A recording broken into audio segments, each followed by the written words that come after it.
Hello ओटाकुस। तो आज हम अपने इंट्रो का एनिमे यानी कि फायर फोर्स को एक्सप्लेन करना स्टार्ट करने वाले हैं। और मैं इस एनिमे के वीडियो क्लिप बिल्कुल भी यूज नहीं कर सकता क्योंकि इस एनिमे के ऑनर बहुत ही जल्दी चैनल पे स्ट्राइक दे सकते हैं और इस स्ट्राइक के चलते ही अपना चैनल भी जा सकता है। तो आपको ये चीज कॉम्प्रोमाइज करनी होगी। बाकी मैं आपसे प्रॉमिस करता हूँ कि मैं अपने वॉइस के थ्रू इस एनिमे का बेस्ट एक्सपीरियंस आपको देने की कोशिश करूंगा। सो बिना किसी देरी के लेट दिस वीडियो स्टार्टेड।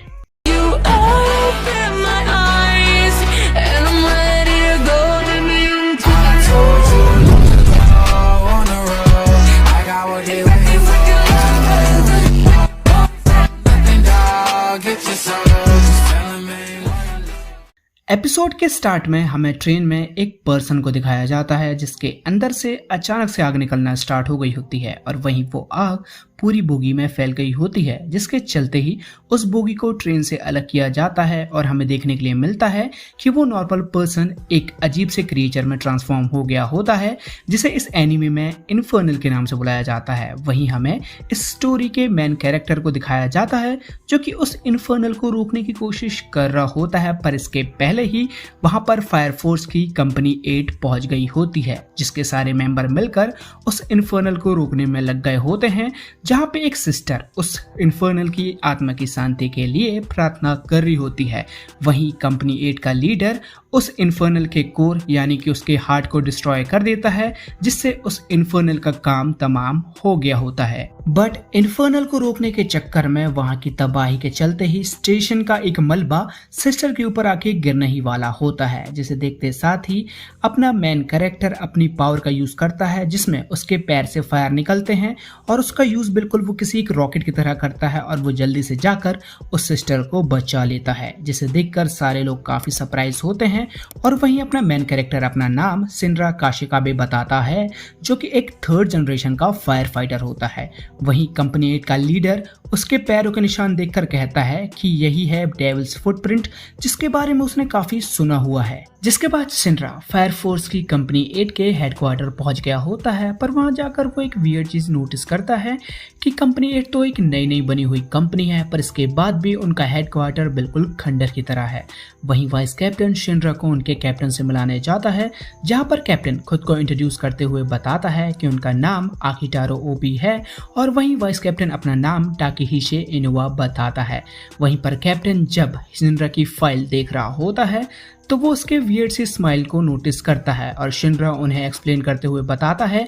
कि जब भी वो नर्वस होता है तो उसका फेस टाइट हो गया होता है और उसकी डेविल स्माइल एक्सपोज हो गई होती है, जिसे खुद से चेक करने के लिए कैप्टन शिनरा के पास जाकर उस पर प्रेशर डाल रहा होता है और जैसे ही शिनरा नर्वस हो गया होता है उसकी डेविल स्माइल उनको नजर आ गई होती है, जिसे देखते साथ ही कैप्टन जोर जोर से ठहाके लगाकर हंसने लग गया होता है। साथ ही हमें देखने के लिए मिलता है कि कैप्टन काफी कूल माइंडेड हैं और वाइस कैप्टन काफी ज्यादा स्ट्रिक्ट। वहीं कैप्टन ओबी शिनरा से पूछते हैं कि उसने फायर फोर्स क्यों ज्वाइन किया है, जिस पर शिनरा बताता है कि वो बस एक हीरो बनना चाहता है, जिस पर कैप्टन ओबी उससे कहते हैं कि हीरो बनना तो ठीक है पर फायर फोर्स में टीम वर्क और लोगों की जान बचाना उससे ज्यादा इंपॉर्टेंट है। वहीं पे वाइस कैप्टन हिनुआ भी शिनरा से कहते हैं कि कहीं वो फायर फोर्स में अपनी रेपुटेशन क्लियर करने तो नहीं आया है, क्योंकि उसके बचपन के कांड के चलते ही उसका नाम डेविल रखा गया है और यदि यहाँ पर वो अपनी रेपुटेशन क्लियर करने आया है तो इसके पहले ही वो फायर फोर्स छोड़कर चले जाए। जिन बातों को सुनकर शिनरा काफी हद तक सीरियस लग रहा होता है। इसके बाद हमें फायर फोर्स कंपनी 8 की लड़कियों को दिखाया जाता है,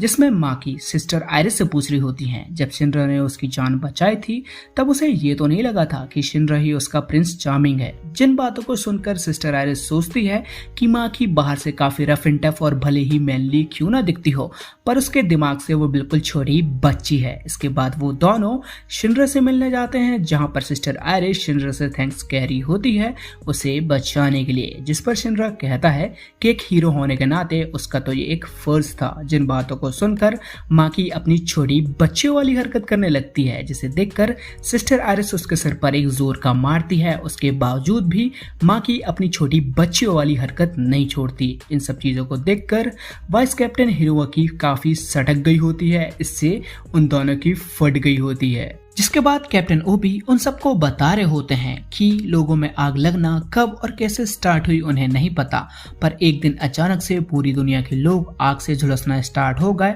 और इस प्रोसेसर में वो एक अननोन सी चीज में ट्रांसफॉर्म हो जाते हैं जिसे इन्फर्नल के नाम से जाना जाता है। वहीं फर्स्ट जनरेशन के लोग ही इन्फर्नल में ट्रांसफॉर्म होते हैं जो कि एक नॉर्मल इंसान होते हैं, और वहीं जो सेकेंड जनरेशन के लोग होते हैं वो फायर को कंट्रोल कर सकते हैं पर खुद से फायर क्रिएट नहीं कर सकते, और वहीं जो थर्ड जनरेशन के लोग होते हैं वो खुद से फायर क्रिएट कर सकते हैं पर वो दूसरे फायर को कंट्रोल नहीं कर सकते। वहीं पे फायर फोर्स का काम ये होता है कि वो इन्फर्नल को रोकें और इस पूरे प्रोसेसर में इंसान को बचाएं, पर इससे ज़्यादा मोटिव उनका ये होता है कि कंपनी 8 के ऊपर एक जिम्मेदारी है कि वो ये जाने कि लोग आग से कैसे झुलसते हैं और वो इस मिस्ट्री को सुलझाएं ताकि वो लोगों के अंदर से आग का डर को मिटा सकें और दुनिया को एक सेफ प्लेस बना सकें। देन हमें सिंड्रा की लाइफ की थोड़ी फ्लैशबैक दिखाई जाती है जहां पर सिंड्रा अपनी माँ और अपने छोटे भाई के साथ काफी खुश होता है। इसके बाद हमें सिंड्रा को कुछ लोग डेविल बोलते हुए दिखाए जाते हैं,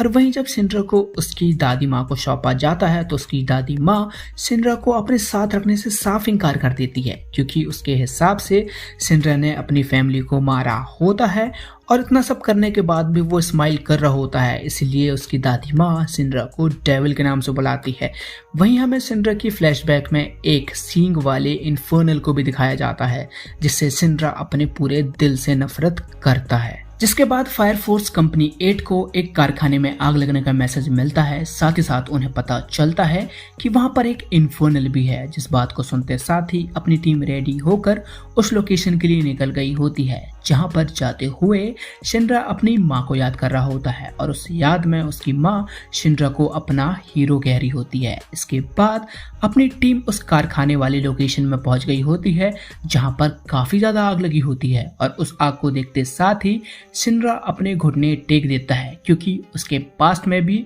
उसके घर में इसी तरीके की आग लगी होती है जिस आग के चलते ही उसकी माँ और उसका छोटा भाई मारा गया होता है। जिस चीज को देखकर कैप्टन ओबी पहले तो शिंड्रा को मोटिवेट करते हैं और उसे वापस उसके पैरों पे खड़ा कर देते हैं। इसके बाद माँ की अपने सेकेंड जनरेशन वाली पावर का यूज कर वहां की आग को हटाती है, पर ऐसा करते साथ ही इन्फर्नल जल्दी से आकर शिंड्रा पर अटैक कर देता है जिसके चलते शिंड्रा बेहोश हो गया होता है। इसलिए वाइस कैप्टन हिनुआ सबसे पहले तो शिंड्रा को होश में लाते हैं और उसके होश में आते साथ ही अपनी टीम एक बार फिर से फाइट बैक करने के लिए तैयार हो गई होती है। इसलिए कैप्टन ओबी कहते हैं कि वो माकी के साथ मिलकर इन्फर्नल का ध्यान भटकाएंगे और वहीं जैसे शिंड्रा को मौका मिलेगा वो इन्फर्नल का कोड डिस्ट्रॉय कर दे। इसके बाद माकी के साथ मिलकर कैप्टन ओबी इन्फर्नल से लड़ने लग गए होते हैं जहां पर इन्फर्नल उन पर भारी पड़ रहा होता है। वहीं पे शिंड्रा सोच रहा होता है कि उसने खुद से 2 प्रॉमिस किए हैं, जिसमें फर्स्ट में वो खुद को हीरो बनाने की बात कह रहा होता है और सेकंड में